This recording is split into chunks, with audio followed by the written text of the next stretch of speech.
Bonjour, bonjour, me revoilà encore pour cette nouvelle journée.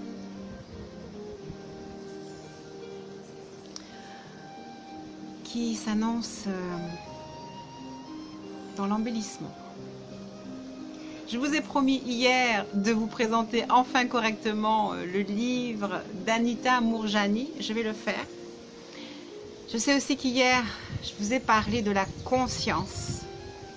Et en fait, c'est très important. Donc, le livre d'abord, c'est le livre de Anita Moorjani. Et le vrai titre, c'est donc Revenu guéri de l'au-delà. En fait, elle écrit en bas en sous-titre, une NDE m'a sauvé. Vous avez déjà entendu parler de personnes qui dans le coma ont des moments d'éblouissement parce qu'ils voient une lumière, parce qu'ils voient des fois aussi leurs parents décédés et parce que donc ils reviennent dans leur corps physique. Mais ce livre a quelque chose de spécial. C'est qu'en fait, son corps physique était tellement délabré que peut-être presque l'un des plus grands miracles, c'est qu'elle ait pu le réintégrer. Et moi, ce livre m'a parlé par rapport à nos moments de découragement. Des fois, on a l'âme délabrée et on a l'impression que rien ne va pouvoir nous sauver, rien ne va pouvoir nous aider à sortir de là. Et tant qu'on va s'identifier à notre âme délabrée ou à notre corps qui ne nous correspond pas, à notre corps qu'on critique, à notre vie, à notre maison, etc. Et tant qu'on va s'identifier à tout ça, bien, on va vraiment vivre des moments de délabrement profond. Et ce que j'ai vraiment beaucoup aimé dans son livre, c'est qu'elle a bien vu, elle aussi, qu'elle était dans un corps délabré. Et elle a arrêté de se battre et elle a glissé dans ce fameux lâcher-prise dont on parle sans cesse. Et elle s'est retrouvée baignée dans cette conscience de la 6e dimension qu'on n'arrête pas de chercher.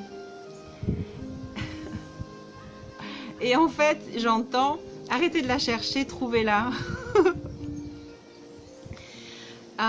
Parce que et je vous le disais aussi hier, c'est pour ça que j'associe ce livre à cette notion de conscience en fait. Il y avait deux choses. Il y avait ce corps délabré et cette conscience qui s'est installée en elle.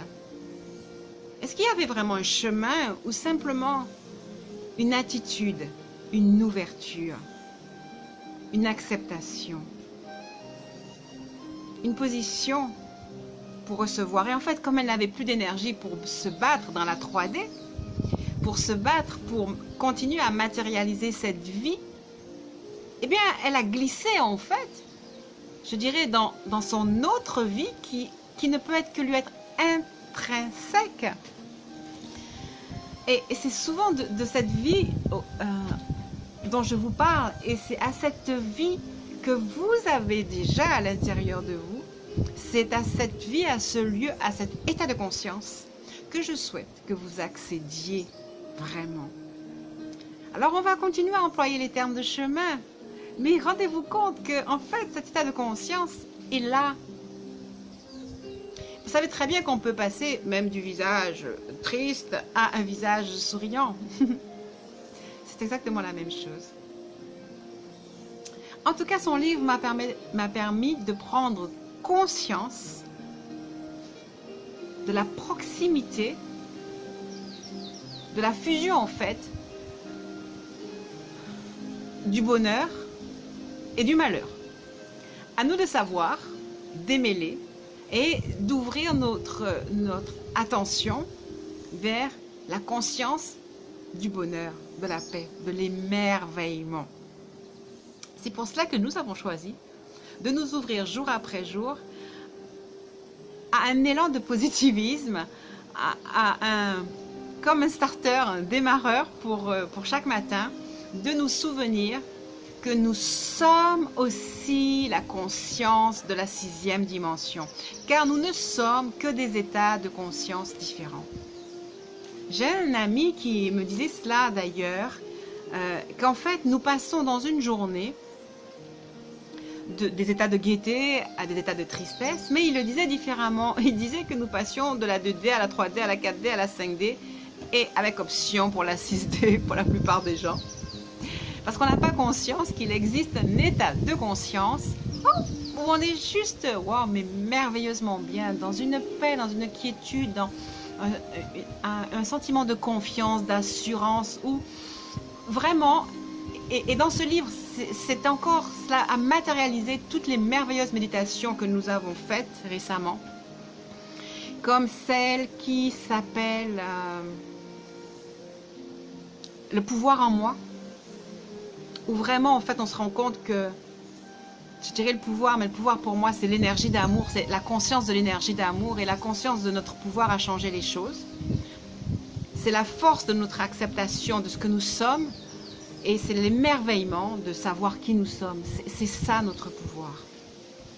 Et donc cette petite dame, toute décrépite dans son lit, s'ouvre à son être expansé. Et donc cela m'a fait penser à notre méditation expansion. Au lieu de n'être que rien dans son corps, elle s'est ouverte à un autre corps infini, éternel, grand, en expansion parfaite, à un corps qui collait à tout, qui était tout. Et dans cet état d'être, dans cet état de conscience, elle recevait l'amour, elle se sentait être l'amour. Elle comprenait combien est-ce que souvent elle s'était fait du tort elle-même à elle-même. Combien est-ce qu'elle s'était privée de jouer son vrai rôle, son vrai scénario. Nous sommes venus chacun incarner un scénario différent. Et hélas, nous voulons tous incarner le scénario de l'autre, vivre comme l'autre, être gentil comme l'autre, être fort comme l'autre. Non, on doit juste être comme nous pouvons être. Si on mesure 1m50, on mesure 1m50. Et si on mesure 1m70 ou 1m80, on mesure 1m80. Pourquoi vouloir grandir ou devenir plus petit? Vivez dans votre beauté et c'est ce qui est vraiment important. Il m'arrive souvent de parler d'une de mes anciennes professeurs quand j'étais au lycée. Alors, à chaque fois, je fais la même chose parce que je ne peux pas faire l'inverse. Je vais vous parler de cette femme telle que je la voyais. Elle était belle. Si belle. Elle avait la joie, elle avait du bonheur. Elle exprimait la joie, elle exprimait le bonheur. Elle avait de l'amour, elle donnait de l'amour. Elle a été pour moi comme une mère. Elle m'a assistée quand j'allais faire mes spectacles de danse. Elle était toujours là, la première, là. J'ai l'impression de n'avoir pas beaucoup rencontré de femmes aussi belles. Toujours très très bien habillées, très bien coiffées. Mais cette femme était très forte. Jamais je ne pouvais le voir. Elle n'était que belle. Et je pense que quel que soit le corps qui aurait pu l'habiter, elle était belle. La deuxième femme dans ma vie qui m'a donné aussi cette leçon, c'était ma marraine. Elle était atteinte d'un cancer et dans son lit, toute maigre, décharnée, sur le point de quitter cette vie. Elle n'avait aucune peur, elle était dans la paix.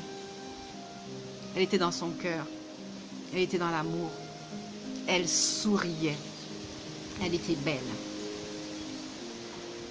Je voudrais que nous aussi, nous sachions lâcher prise sur des modèles, sur des faire comme l'autre, être comme l'autre, et vouloir recevoir de l'autre des congratulations ou des reconnaissances. Le plus grand bonheur, c'est de pouvoir vous aimer vous et de vous trouver belle et beau dans ce que vous êtes. N'attendez pas que quelqu'un vous dise que vous êtes beau.